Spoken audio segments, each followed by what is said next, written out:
which are complex and well organized, where each individual insect play its role, achieve the collective goals of community. This organized living of some insect makes some people believe that have intelligence. So I hope you got the point I have discussed in this passage. I have discussed in this paragraph whatever I have taken from the passage. I didn't give my own approach. I didn't give my own idea. I'm not going to write this precis in first person pronoun. Rather, I'm writing in third person. So whatever I am getting from the passage, I'm writing it down. So idea I have got from the passage, I have written it down rather than writing my own idea. So whatever I have derived, whatever I have got sense from this passage, I have taken the title of this précis as well. So title of this passage will be Life and Significance of Insect and Impact of Insect on the Human Life. Hope you got the point. Write down. So what you have to do, first of all, you have to read first time. If you don't get point, read it twice, even thrice.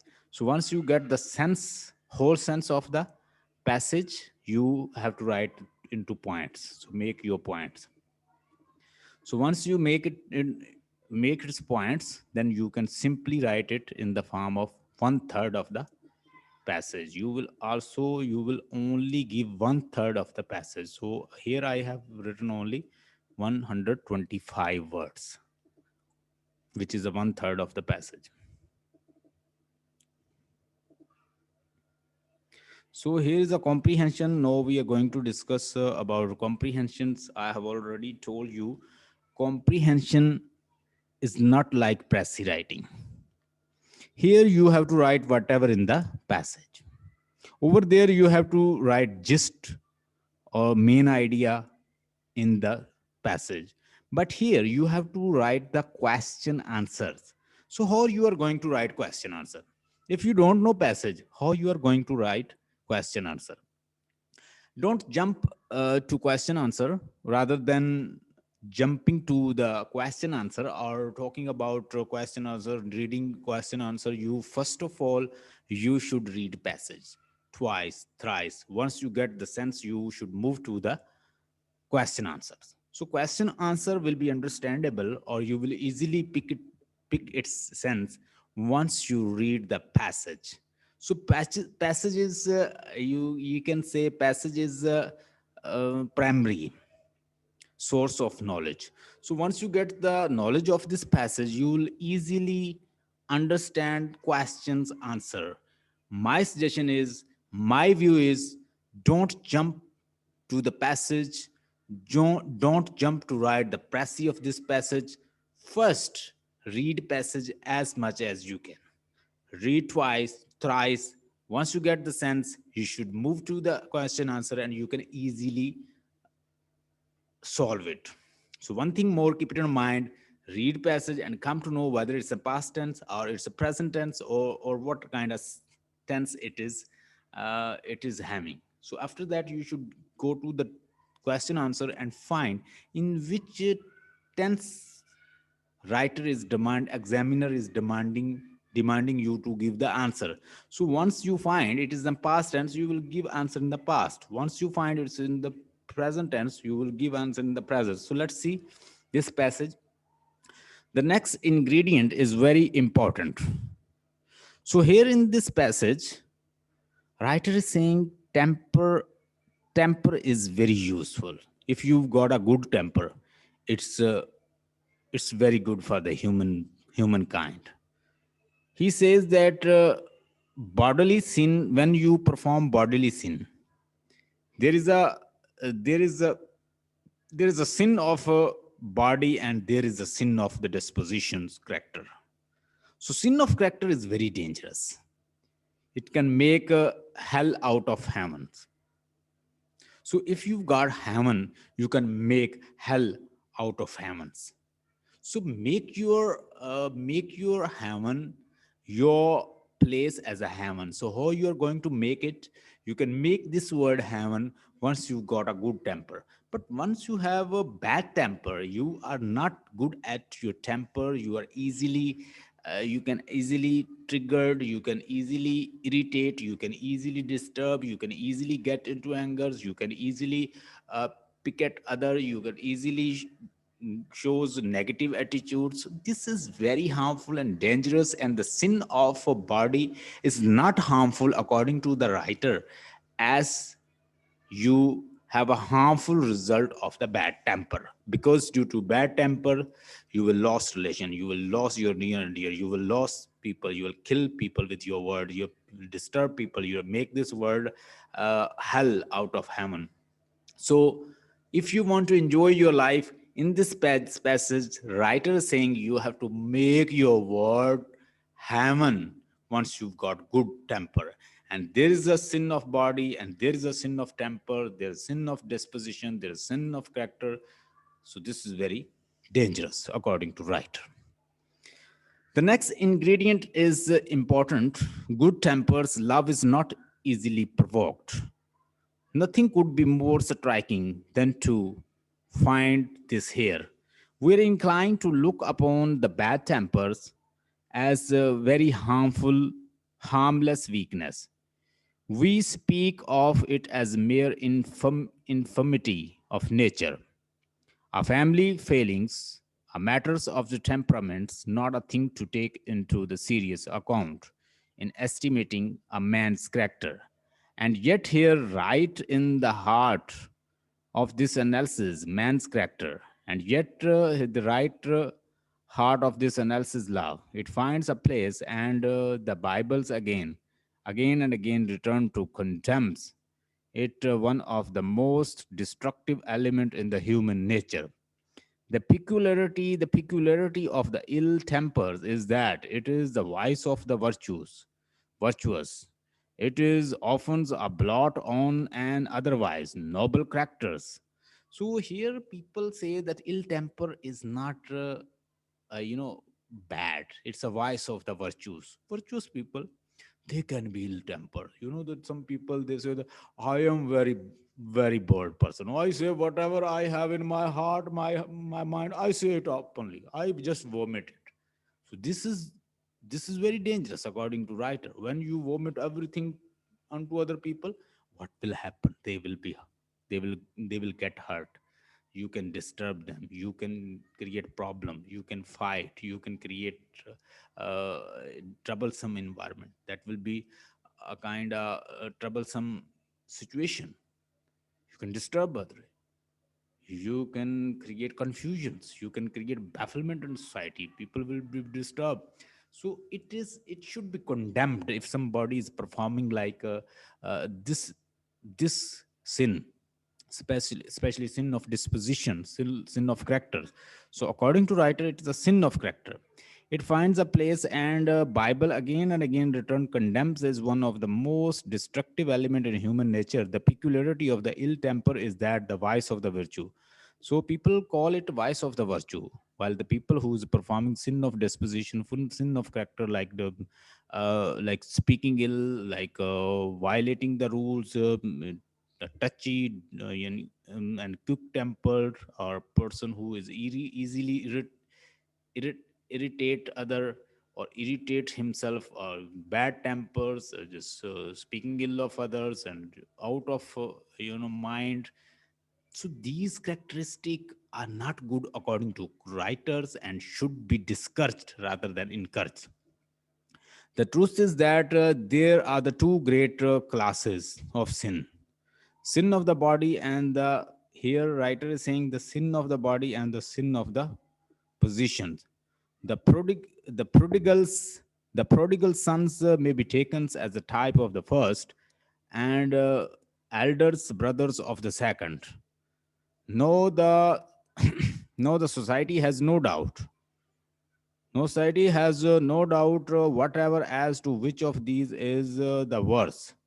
Its brand falls without a challenge upon the prodigals, but are we right? We have no balance to weigh one another's sins, and the cursors and the coursers are the finers. Finers are but human words, but faults in the higher natures may be less venials, then those on the lowers. Venial mean pardonable, that can be forgiven is called venial. So those on the lowers, and to the eyes of him who is love, are sin against love may seem 100 times more base. No form of the vice, no worldliness, not greed of good golds, not drunkenness, does more harms to the unchristianized society than evil temper. For embittering, right? The meaning of embittering mean anger, poison, sore. So it's called embittering life. For breaking up communities, for destroying the most sacred relationship, for devastating the homes, for withering up men and women's, for taking the blooms of childhood. In short, for the gratuitous misery producing powers, this influence stands alone. Jealousy, anger, pride, uncharity, cruelty, self-righteousness, and touchiness, doggedness, sullenness, and various proportions are the ingredients of all the ill tempers. So judge if such sins of the dispositions. So these are the sin of character or dispositions, according to writer. So are not worse to live in, and for the others to live than sins of body. There is a really, there is a really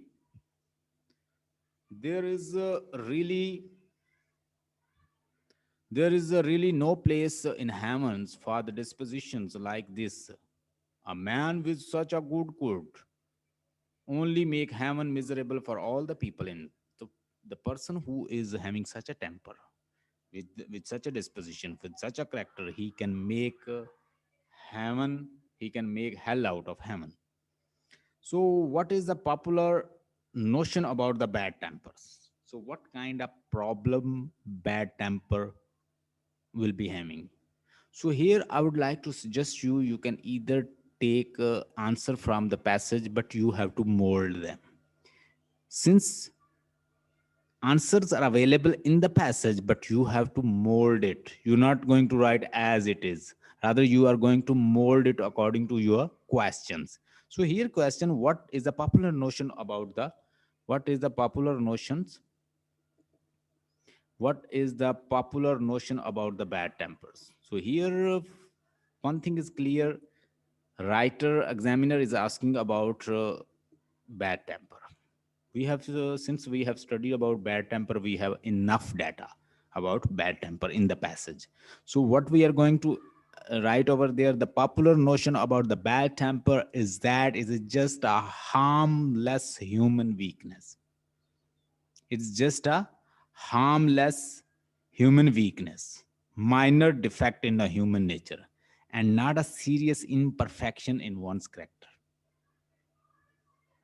So what people say that it's a minor, it's not very serious. So if person is having, he is a blunt and a clear and candid personality, whatever comes in this man's heart, he is saying, and he's a very plain and very simple man. But bad tempers, according to the writer of the passage, he says that it is very bad because it create crumble crumbling society, it disrupts society, it disturbs society, it creates confusion, bafflement, and disturbance in the society. Such kind of sin should be removed from the society if you want to live a peaceful life. So very simple answer. What people think about the bad temper, it's a minor fault, and it's a minor weakness and minor defects in the human natures, and not serious imperfection. So it's not very serious imperfection, should not be taken seriously according to the people. So this is the answer. So what is the next questions? Next question is over here. How is bad tempers the vice of the virtue? So how is the bad temper vice of the virtue? So people think This bad temper, the person who's a blunt speaker, who's speaking whatever coming his mind, he is the vice of the virtue. It is the vice of the virtuous. If you are bad temper and you have a bad temper, you have a bad disposition, bad character, it is considered the vice of the virtues. Bad temper has been called the vice of the virtuous because, strangely enough, this serious flaw of character is mostly found otherwise in the noble people. So noble people who's noble and they tell everything clearly, they are bad temper. So this is considered not considered very serious problem, but it does have problem.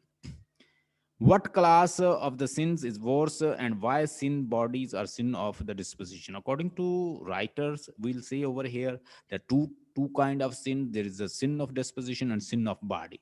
Since sin of body is not so much dangerous, is not dangerous as the sin of dispositions. Sin of disposition, temperament are more harmful than sin of the body. It's very simple answer of this question. Mention some evils of the bad tempers. So, evil of bad temper, we have already studied the evil like jealousy, anger, pride, selfishness, cruelty, self righteousness, irritability, rigidity, resentments are the components of ill tempers.